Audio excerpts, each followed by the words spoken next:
After a database for the motor is defined, various tests can be performed at different time intervals, and the trends of errors occurring in the motor can be analyzed over time.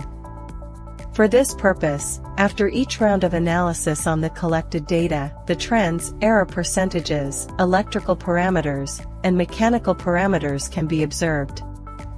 For example, in the trend file, for a motor on which several tests have previously been conducted, error percentages related to air gap, bearings, and other faults such as broken bars or stator-related issues can be sampled over time.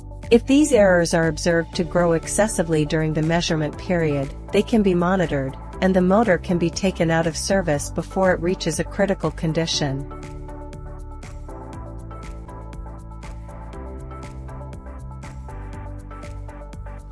Additionally, the trends of the motor's electrical parameters can also be monitored. If various tests are performed on a motor and those tests are analyzed, this section can be accessed. The desired motor is selected, and as you can observe here, the loading condition, THD, and other electrical parameters are displayed over different sampling periods.